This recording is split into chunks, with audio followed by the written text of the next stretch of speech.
Hi friends, मैं परविंद्र खारी। Friends, आज की ये हमारी गेम हरिका द्रोणावली की कमाल की गेम थी।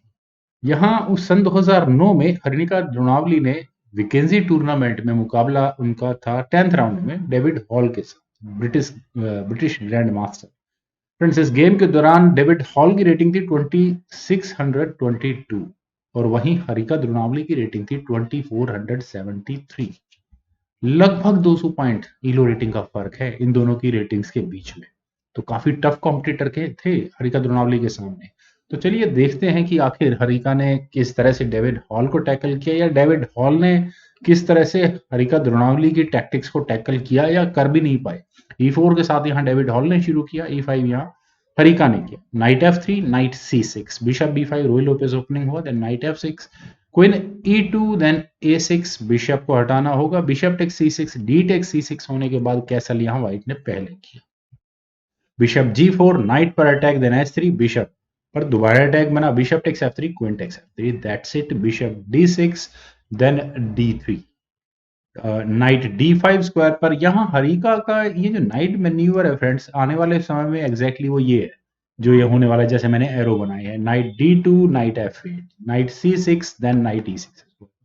टारगेट क्या है? माइट भी इन दोनों में से कोई सा एक स्क्वायर, लेकिन बिशप E3 यहां पहले व्हाइट ने किया, देन C5 हुआ, A4, A5, G3, और अब कहीं जाकर हरिका द्रोणावली को यहाँ कैसल करने का मौका मिला। Queen G2, then C6, F4, E takes F4, G takes F4, then F5। और फ्रेंड्स, जिस तरह की गेम बढ़ चुकी है, बनती जा रही है, मेरे ख्याल से अभी जो व्हाइट के प्लान्स थे वो इस F1 को आगे पुश करने के थे। माइट भी शायद यही कारण रहा होगा कि हरिका ने यहाँ अपने इस F1 को आगे पुश कर दिया। लेकिन फिलहाल अभी ये ई पॉन भी तो आगे पुश हो सकता है, देखते हैं। Rook at a goes to D1, then bishop C7 square पर, king H1, then queen H4 square पर। क्वीन का H4 स्क्वायर पर जाना फ्रेंड्स, यहाँ ये मेरे लिए थोड़ा समझना मुश्किल है।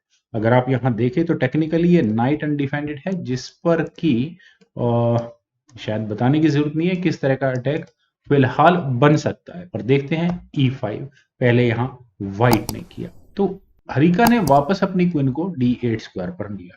कोई अच्छी एक्सप्लेनेशन है इस मूव की? I don't think so. मुझे नहीं लगता कि बहुत अच्छी कोई एक्सप्लेनेशन होगी यहाँ से। रुक F3, then queen D5। Friends, queen के D5 स्क्वायर पर आने के बाद आखिर हरिका के प्लान्स क्या हैं? क्या यहाँ वे क्वीन एक्सचेंज ऑफ करना चाहती हैं? रुक G1। फाइनली व्हाइट का प्लान तो हमें क्लियर नजर आ चुका है। G5 उन्होंने ओपन करवा ली है। G7 स्क्वायर पर अगर ये नाइट ना हो तो चेकमेट की क्लियर कट यहाँ थ्रेट है। लेकिन B5 उससे पहले यहाँ हरिका ने किया और उन्होंने यहाँ इस व्हाइट के नाइट पर अटैक बनाया। और ऑब्वियस है वे चाहती होंगी कि ये जो C5 में पॉइंट्स डबल हो चुके हैं, इस प्रॉब्लम से खत्म किया जाए इस प्रॉब्लम को यहाँ से। लेकिन डेविड हॉल ने अपने नाइट को रखा A3 स्क्वायर पर, then C4, D takes C4 और B टेक्स C4। यही करना पड़ेगा, क्वीन टेक्स B4 हो नहीं सकता। Queen E2, pressurising this pawn. तो अब यहाँ क्वीन E4 पहले ब्लैक ने किया, और खैर इस पॉन पर प्रेशर नाइट से तो लिया जा सकता है। रुक यहाँ पिन हो चुका है। चलिए देखते हैं गेम में क्या हुआ था। अगर यहाँ से गेम आगे बढ़ती भी है तो शुड आई से ये पॉन, हाँ पॉन एक्सचेंज फ्रेंड्स यहाँ बिल्कुल इक्वल रहने वाला है।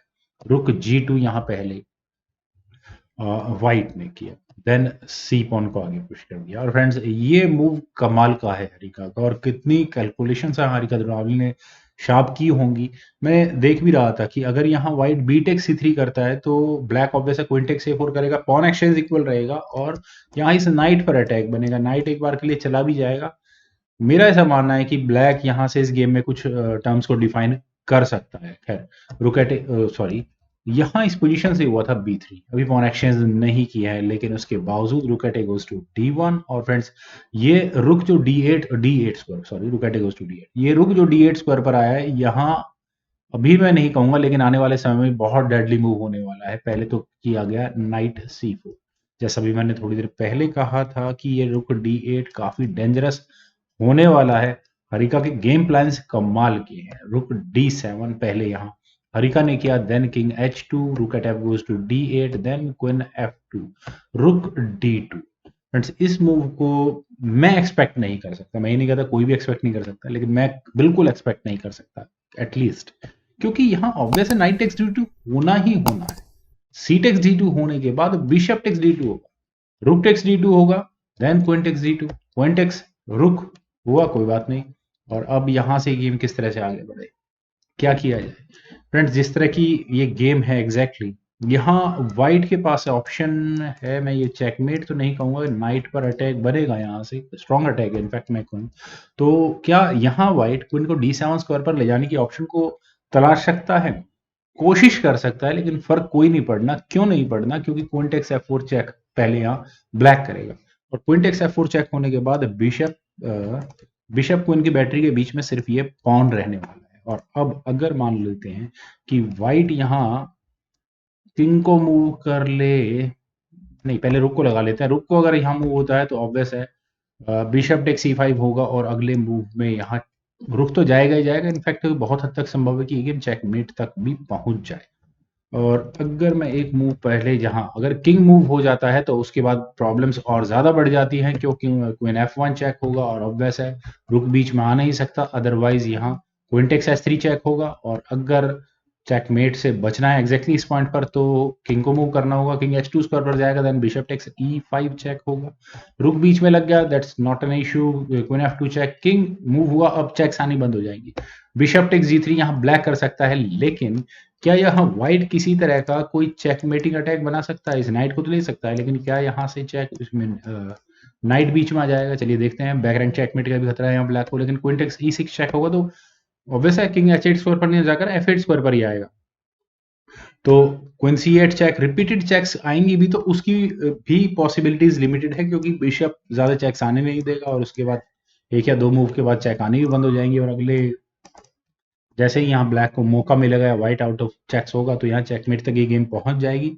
लेकिन छोड़िए फ्रेंड्स, वही देखते हैं जो एग्जैक्टली यहाँ इस गेम में हुआ था। तो शायद इसी तरह इस यही कोई कारण रहा होगा कि बिशप टेक्स पॉन या बिशप टेक्स रुक्स या नाइट टेक्स रुक्स नहीं किया है। यहाँ हुआ था क्वीन G3, देन रुक takes C2, rook takes C2, queen takes C2 with check, then bishop F2 square पर। तो रुक तो चाहिए ही नहीं यहाँ हरिका द्रोणावली को।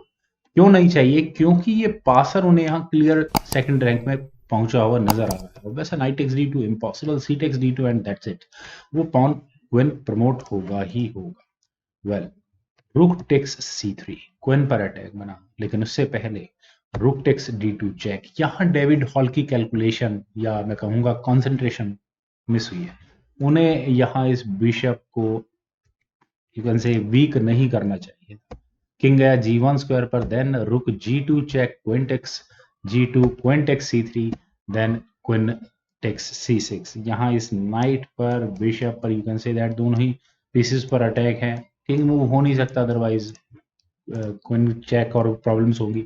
लेकिन उससे पहले चेक देने की बारी है हरिका द्रोणावली की। उन्होंने यहाँ चेक के सीक्वेंसेस को शुरू किया, और दिखने में ऐसा लगता है, अकेली क्वीन ऑब्वियस है, मैं हमेशा कहता हूँ कि चेकमेट कभी नहीं कर सकती, लेकिन दिखने में यहाँ ऐसा लगता है कि व्हाइट को अभी कोई इमीडिएट थ्रेट नहीं है, लेकिन यहाँ से चेक का सिलसिला शुरू हुआ। Queen E1 check, king H2, queen F2 check, then king H1, sorry queen F1 check, then king H2, queen takes F4 with a check. और अब यहाँ बस बिशप और क्वीन को कनेक्ट करना है व्हाइट को चेकमेट करने के लिए, यू कैन से दैट। तो अब ऑब्वियस है कि यहाँ कम से कम व्हाइट अपने किंग को लाइट स्क्वायर्स पर नहीं रख सकता। अगर वो G2 या H1 स्क्वायर पर अपने किंग को लेकर जाएंगे तो उसके बाद simply queen E4 check, queen takes E4, F takes E4, और यहाँ नाइट के सामने नाइट और बिशप होंगे ब्लैक के पास। तो वैसा वो जो डार्क स्क्वायर्ड बिशप गवाया था डेविड हॉल ने, वो यहाँ उन्हें काफी कॉस्ट करने वाला है। खैर किंग गया था G1 square, then queen G3 check, king F1, queen takes H3 check. इतनी रिपीटेड चेक्स दे करके हरिका द्रोणावली अब तक 2 पॉन्स को ले चुकी है। क्वीन E1 स्क्वायर पर, then queen H4 check, king कहाँ जाए? आइदर D1 से भी कोई फर्क नहीं पड़ेगा। क्यों नहीं पड़ेगा? क्वीन G4 चेक होगा, king C1, queen F4 check, अगर अगर फिर वही सारी सिचुएशन मैनेज जाएगी, ना नाइट जाएगा और ना ही बिशप जाएगा, और यहाँ चलिए पॉन पॉन भी कुछ भी नहीं जाता है, सभी चीजें यहाँ सेफ होंगी। खैर यहाँ डेविड हॉल ने किंग को F1 square, queen F4 check, तो किंग गया G1 स्क्वायर पर, then queen G4 check, king F1, queen E2 check. और फ्रेंड्स ये डेडली मूव है हरिका द्रोणावली का, सिंपली बिकॉज क्योंकि this is the reason why, king takes E2, then knight D4 check, ये होगा ही हो। तो कमाल का क्वीन सेक्रीफाइस मूव है यहाँ पर। किंग गया G1 स्क्वायर पर, और किंग के G1 स्क्वायर पर जाने के बाद queen E1 check, king H2।